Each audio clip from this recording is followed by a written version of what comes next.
दोस्तों नमस्कार, मैं हूं शीतला तिवारी। दोस्तों अभी आपने देखा कि जौनपुर के अनुराग यादव के मामले में 20 तारीख लगी थी या 20 तारीख के बाद फिर 23 तारीख लगी है। अब क्या लगता है कि 23 तारीख को बुलडोजर चल जाएगा?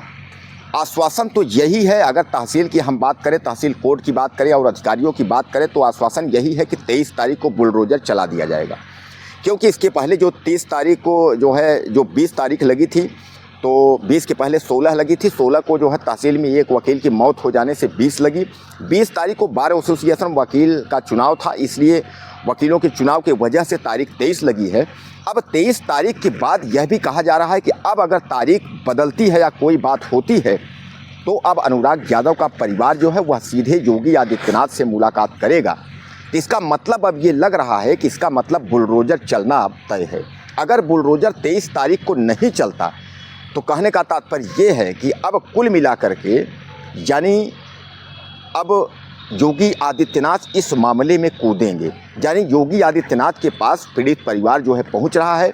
योगी आदित्यनाथ से जो है दुखड़ा अपना रोएगा, सारी बात बताएगा किस तरीके की घटना को अंजाम दिया गया। उसके बाद आज तक जो है उस पर बुलडोजर नहीं चली, तारीख पर तारीख जो है चल रहा है। तो दोस्तों उम्मीद अब यही किया जा रहा है कि 23 तारीख यानी 23 दिसंबर को जो है बुलडोजर अब चलेगा। अब जब बुलडोजर चलेगा तो जो लालता यादव का 2 मंजिला इलाका जो है मकान है, 2 मंजिला जो है ये मकान और साथ में जो दरोगा का परिवार पूरा है, यह जो है एकदम से नर्वस हो जाएगा। उसको ये भी तक यही लग रहा है कि कुछ होना ही नहीं है। लेकिन दोस्तों अगर 23 तारीख को बुलडोजर अगर चल गया तो कुल मिलाकर के आप समझ लीजिए कि हौसले जो है एक बार टूट जाएंगे अपराधी के। क्योंकि जानते हैं कि जैसा कि आजकल जो है अपराधी जो है अपराध करके उसके बाद फरार होते हैं, उनको ये लगता है कि अपराध करने के बाद कुछ होगा ही नहीं। लेकिन सबसे बड़ी बात यही है जौनपुर के अनुराग यादव मामले में कि अगर अपराधियों के हौसले बुलंद रहे तो केवल जौनपुर ही नहीं, पता नहीं कितने परिवार और कितने लोग जो है बर्बाद हो जाएंगे।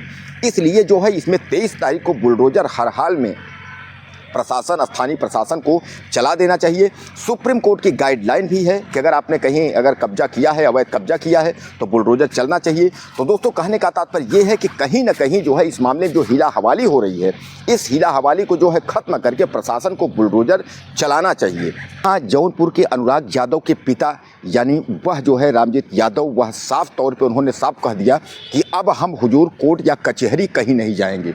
क्योंकि उनका कोर्ट और कचहरी जाने से उनका दिल जो है वो भर गया। जैसा कि आपने देखा था कि 2 दिसंबर को वह कोर्ट में, जौनपुर कोर्ट, वहाँ तहसीलदार के ड्योढ़ी पर बैठ करके जिस तरीके से उन्होंने गिड़गिड़ाते हुए उन्होंने कहा था कि साहब मुझे न्याय दे दो, साहब हमारा जो है हमारे लड़के के जो है गला काट करके हत्या कर दी गई है, उसमें जो है फैसला सुना दो। दोस्तों लेकिन फिर भी जो है अधिकारियों का दिल जो है पसीजा नहीं। और अधिकारी केवल जौनपुर के तहसील या डीएम यानी जिलाधिकारी, केवल स्थानीय अधिकारी ही नहीं, आप कुल मिलाकर के समझ लीजिए कि वहाँ जिले स्तर से लेकर के और प्रदेश स्तर के जितने भी बड़े बड़े अधिकारी वहाँ पहुँच रहे हैं। शायद ये है कि सबके लिए यह एक सबक या संदेश या सबके लिए यह जो है यह निवेदन जौनपुर के उस पीड़ित परिवार के का है बार बार कि मुझे न्याय दे दो। दोस्तों अब मैं आपको बता दूं कि जौनपुर के अनुराग यादव का जो है तारीख पर तारीख उस मामले में लग रही है। जैसा कि आपको लगा था कभी 16 तारीख को जो है बुलडोजर चलेगा, लेकिन 16 तारीख के बाद 20 तारीख लगी। दरअसल 16 तारीख को जो है एक वकील की मौत हो जाने की वजह से जो है यह तारीख जो है वह बढ़ गई थी।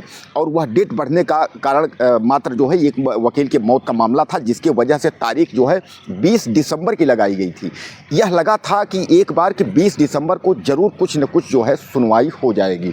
लेकिन जैसे 20 दिसंबर आता है तो 20 दिसंबर को फिर बार एसोसिएशन का चुनाव यानी वकीलों का जो चुनाव होता है, उस चुनाव को लेकर के एक बार फिर डेट जो है 23 दिसंबर लग जाती है।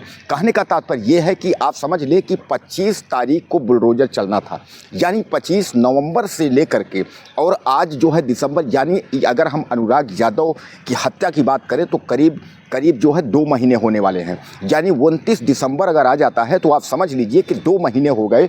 लेकिन 2 महीने के दरमियान जो है कोई भी फैसला या कोई भी निर्णय अभी तक उस मुकाम तक नहीं पहुंचा जो कि लालता यादव का जो परिवार है, जो हत्यारा परिवार है, उसको कुछ हो सके। यानी कुल मिलाकर के आप यह समझ लीजिए कि जौनपुर का जो इतना बड़ा यह कांड हुआ है, इस कांड में अभी तक जो है हीला हवाली चल रही है। अब अगर उस मामले में हम अगर बात करें कि वहाँ के जो है ग्राम प्रधान की, तो ग्राम प्रधान जो वहाँ के हैं वह बराबर जो है तहसील आते हैं, यानी जौनपुर तहसीलदार कोर्ट पहुँचते हैं, वह जो है तारीख का जायज़ा लेते हैं, सुनवाई क्या हुई उसका जायज़ा लेते हैं, और बाकी अनुराग यादव के परिवार के साथ उनकी सहानुभूति और उनके साथ वह खड़े हैं। सबसे बड़ा सवाल यही है कि ये ग्राम प्रधान जो है वह खड़ा है, और ग्राम प्रधान जैसा कि आप जानते हैं कि ग्राम प्रधान की पावर जो है गांव में, जैसा देश का प्रधानमंत्री देश के लिए होता है, उसी तरह जो है ग्राम प्रधान की जो पावर है, जो शक्ति है, तो वह गांव में एक प्रधानमंत्री की तरह होती है। लेकिन वह ग्राम प्रधान भी गिड़गिड़ा रहा है, लेकिन अनुराग यादव के जो कातिल हैं उनके हौसले बुलंद हैं और वह जेल को सलाखों में हैं, लेकिन बाहर जो है उनका रुतबा और उन पैसे की उनकी जो भनक और धमक है वह बराबर चल रही है। कहने का तात्पर्य यह है कि अब कुल मिलाकर के आप समझ लीजिए कि जौनपुर के अनुराग यादव मामले में अब न्याय जो है दिख नहीं रहा है कि न्याय मिलेगा। हालांकि पहले यह लगा था और सबको यह लगा था कि जौनपुर के अनुराग यादव मामले में कुछ न्याय मिलेगा, लोगों को न्याय मिलेगी, काफ़ी उम्मीदें लोग लेकर के बैठे थे कि ज़रूर तारीख पर तारीख लगी है। लेकिन यह है कि अंदर की बातें हैं कि एक न एक दिन जो है बुलडोजर चलेगा। दोस्तों, सवाल सबसे बड़ा ये है कि आखिर हम कहते हैं कि जौनपुर अनुराग यादव मामले में बात फंसी कहाँ है। सुप्रीम कोर्ट की अगर गाइडलाइन की हम बात करें तो सुप्रीम कोर्ट ने साफ तौर पे कह दिया है कि सरकारी ज़मीनों में अगर आपने अतिक्रमण किया है, सरकारी ज़मीनों में अगर आपने घर बनाया है, तो आपके घर को गिराने में कोई फजीहत या कोई भी दिक्कत नहीं है। वो शासन अपने हिसाब से कार्रवाई करके जो है आपके घरों को जो है नस्ताबूद कर देगा, यानी गिरा देगा, यानी बुलडोजर की कार्रवाई हो जाएगी। लेकिन जो जिक्र बराबर हो रहा है कि अनुराग को कब न्याय मिलेगा, अनुराग का परिवार जो है उस पीड़ित परिवार को कब न्याय मिलेगा, न्याय की तो बात छोड़ दीजिए, लेकिन अनुराग का जो परिवार है, उसके जो घर वाले हैं, वह आज भी डरे और सहमे हैं। उनको यह लग रहा है कि अनुराग के हत्यारे तो जेल के सलाखों में हैं, लेकिन उसमें जो मेन जो साजिश करता एक राजकुमार यादव नाम का व्यक्ति है, वह आज भी जो है सलाखों के बाहर घूम रहा है। और कहीं ना कहीं यह लग रहा है कि अगर वह सलाखों के बाहर घूम रहा है तो वह हो सकता है कि आए दिन अनुराग के पिता या बहनों की हत्या कर सकता है। यानी वह परिवार अनुराग की हत्या के बाद भी डरा और सहमा हुआ है। उसको यह लग रहा है कि हत्यारे जिस कदर वह जो है जेल के सलाखों में बंद हैं, लेकिन जो साजिश करता है वह बाहर घूम रहा है। इसका मतलब यह है कि कहीं ना कहीं जो है अनुराग यादव मामले में फिर एक बार क्राइम हो सकता है। वह परिवार डरा है, सहमा है। जितने भी डिजिटल पत्रकार या मीडिया या न्यूज़ चैनल के लोग जाते हैं, सबसे अनुराग यादव की बहनें और उनके पिता माता जो है निवेदन करते हैं कि हम लोगों को जो खतरा है वह बराबर है। दोस्तों, मैं आपको बता दूं कि अनुराग यादव मामले में जो है ज़्यादातर अपराधी जो है जेल में है, लेकिन एक जो राजकुमार यादव नाम का जो मेन मुख्य साजिश करता है वह पुलिस के गिरफ्त से बाहर भी है। और उसका जो है गाँव में यह बता रहे हैं कि आवागंछन जो है गाँव में वह शुरू है। यानी कहने का तात्पर्य वह फिर भी जो है कभी भी अपराध को जो है अंजाम दे सकता है। ऐसा उनके घर वाले ऐसा कह रहे हैं, मीडिया से निवेदन कर रहे हैं। अब दोस्तों, जैसा कि मैं आपको बताया कि अनुराग यादव के पिता रामजीत यादव ने जो है तहसील का मुकदमा उन्होंने छोड़ दिया और उन्होंने न्यायपालिका और प्रशासन पर भरोसा करना भी धीरे धीरे करके वह छोड़ दिए। उनको यह लगने लगा कि मेरा चिराग अकेला इकलौता था। जिस तरीके से आपने देखा था कि अनुराग यादव की जो है ब्रश करने जो है घर के बाहर बैठा था और लालताज यादव का परिवार वहां पहुंच कर उसकी जो है तलवार से गला काट करके और हत्या कर दिया था।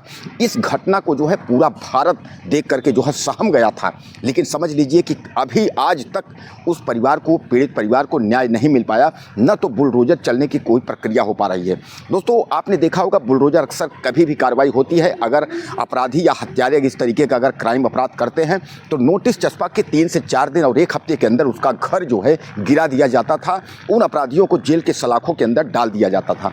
लेकिन इस मामले में जैसा आप जानते हैं कि हत्या करने के बाद रमेश यादव, लालता यादव यह सब फरार हुए और खासकर रमेश यादव जौनपुर से फरार होकर के वह लखनऊ पहुंचता है। लखनऊ के अलीगंज थाने में वो अपने आप को सरेंडर करता है और सरेंडर करने के बाद फिर जौनपुर पुलिस वहां से जाती है और जौनपुर पुलिस उसको जो है ले करके आती है। उसके बाद उनको सलाखों के अंदर जो है डाला जाता है। कहने का तात्पर्य यह है कि यह जो जिस तरीके से एक प्लानिंग के तहत यह हत्या की गई, आज भी अनुराग यादव के परिवार को न्याय मिलता दिख नहीं रहा है। दोस्तों, सबसे बड़ा सवाल यही है कि अनुराग यादव के परिवार को क्या न्याय नहीं मिलेगा? और अगर न्याय नहीं मिलेगा तो केवल यह अनुराग यादव के ही हत्यारे नहीं, जितने भी देश के और जहाँ भी अपराधी हैं उनके हौसले बुलंद हो जाएंगे। उनको लगेगा कि अपराध करना कोई बड़ी बात नहीं, अपराध कर देंगे, जेल के सलाखों में बंद रहेंगे और जेल के सलाखों के बाद जब छूटेंगे वहाँ से जमानत होगी और जमानत पे जो है बाहर आ जाएंगे। यानी यह जो है जहाँ एक और न्यायपालिका पे भरोसा तो लोगों का खत्म हो रहा है, वहीं दूसरी ओर जो अपराधियों को जो हौसले हैं वह भी बुलंद हो रहे हैं। अगर जौनपुर के अनुराग यादव को इस मामले में अगर न्याय नहीं मिलता है तो आप एक तरीके से आप समझ लीजिए कि योगी आदित्यनाथ सरकार के कानून व्यवस्था पे भी सवाल खड़े हो जाएंगे। हालांकि मैं आपको बता दूं कि जो वहाँ के ग्राम प्रधान हैं उन्होंने योगी आदित्यनाथ माननीय मुख्यमंत्री जी से मिलने की जो है इच्छा जताई थी और उन्होंने कहा था कि हम अपने पूरे पीड़ित परिवार के साथ हम वहाँ जो है पहुँचेंगे। यानी अनुराग यादव के बहने माता पिता को लेकर के ग्राम प्रधान ने कहा था कि हम वहाँ पहुँच करके और योगी आदित्यनाथ से इस बारे में उनसे जो है जिक्र करेंगे, उनसे जो है न्याय की जो है गुहार लगाएंगे, उनसे न्याय मांगेंगे। दोस्तों अब देखते हैं कि अब अनुराग यादव के मामले में होता क्या है। जैसा कि आपने देखा था कि तारीख एक बार फिर जो है बढ़ गई है, तारीख एक बार फिर लग गई है।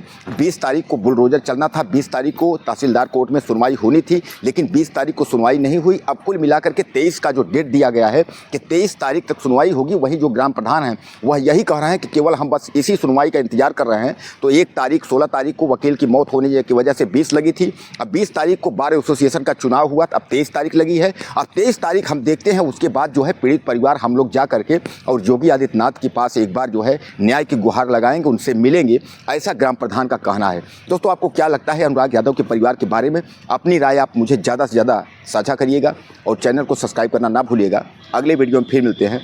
नमस्कार।